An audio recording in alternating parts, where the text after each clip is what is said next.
6 এর গণিত ক্লাসে তোমাদের সবাইকে স্বাগতম। আজকের এই ক্লাসে তোমাদের অনুশীলনী 2.1 এর যে প্রশ্ন এবং আজকে আমাদের অনুশীলনী 2.1 এর লাস্ট ক্লাস, মানে পূর্ববর্তী ক্লাসে আমরা কিন্তু এই সকল প্রশ্নের সমাধান করেছি। তার এই ধারাবাহিকতায় আজকে আমরা করব 14 নম্বর প্রশ্ন, 15 নম্বর প্রশ্ন এবং 16 নম্বর প্রশ্ন করে আমরা এই অধ্যায়টি সম্পূর্ণ কমপ্লিট করব।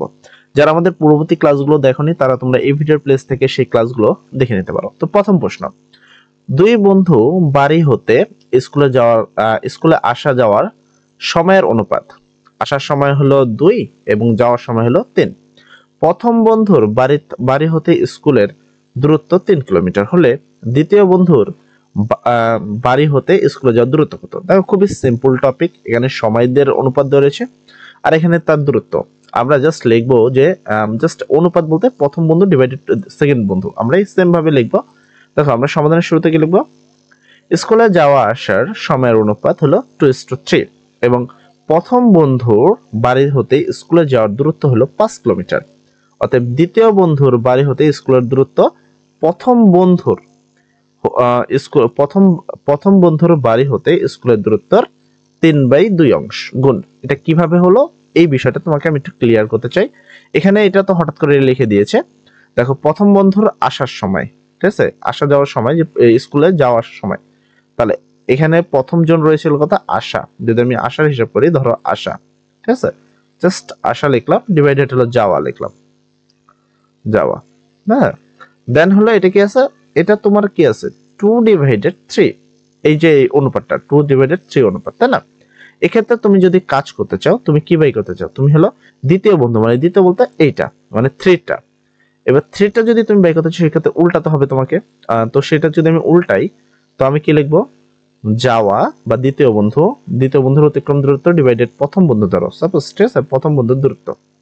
তো এটাকে উল্টাই দিব সেম ভাবে 3/2।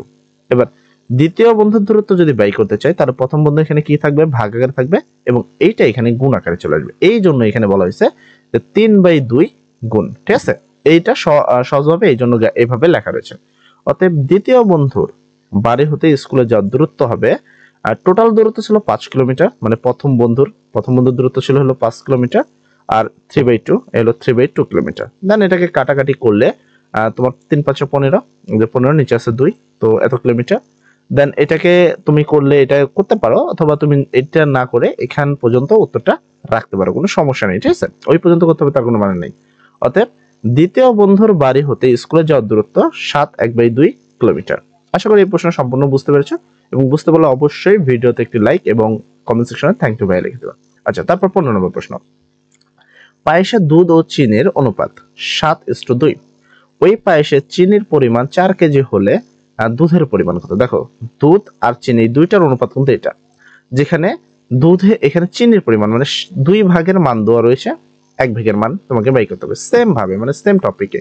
তো এই ক্ষেত্রে কি আমাদের গাইড কিন্তু ইজিলি করে দেয়। তো এই দেখো, এটা কিন্তু আবার বিবরণ দেওয়া আছে।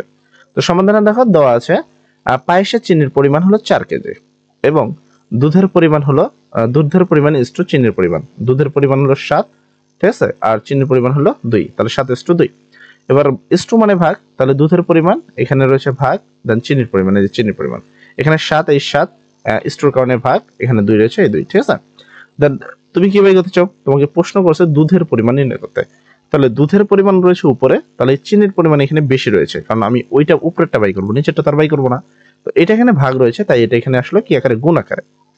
দেন আমরা এই লাইনটা সহজে লিখতে পারি, অর্থাৎ দুধের পরিমাণ চিনির পরিমাণের 7/2 গুণ, এই দেখো চিনির গুণের 7/2, ঠিক আছে, এই জন্য এটা।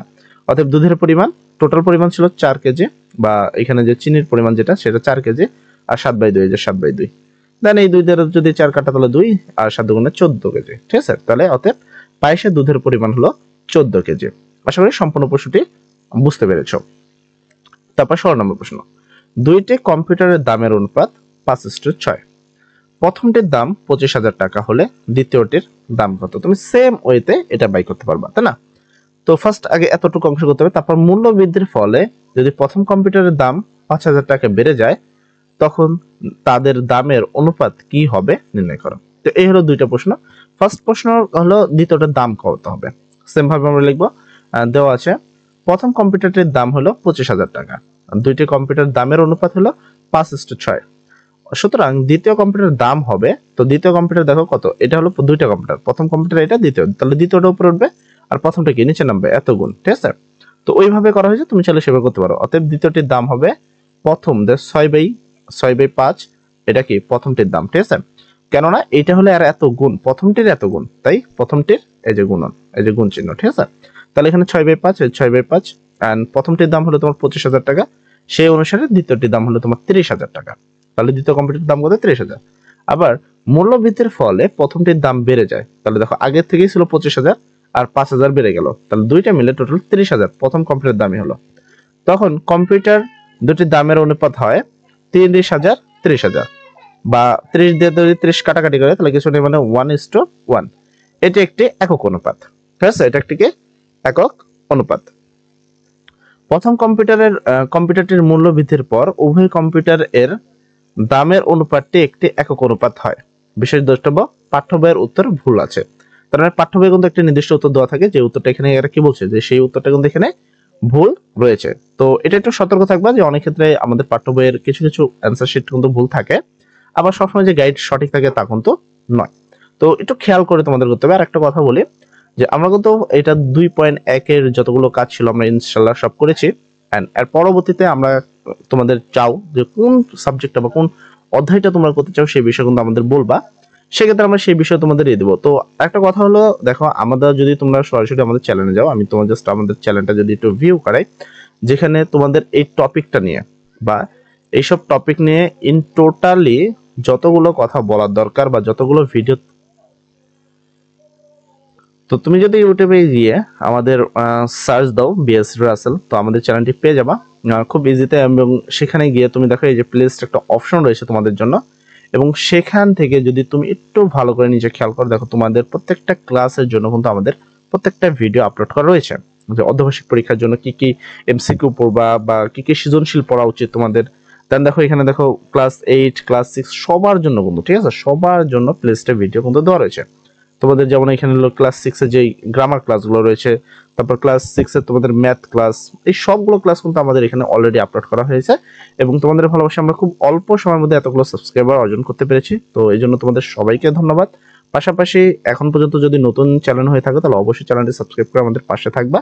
এবং সর্বোপরি কথা, সবাই ভালো থাকবা, সবার জন্য দোয়া করি, সবার জন্য একটি ভালো রেজাল্ট করো। এবং বই পেতে যেহেতু লেট হচ্ছে, তোমরা আমাদের এখান থেকে যদি পড়ে নাও, যেমন কি এখানে দেখো ইংলিশ ফরম্যাট কিন্তু অনেক রয়েছে, তো এটা কিন্তু অনেক সমস্যা হয় তোমাদের ইংলিশ পড়া নিয়ে।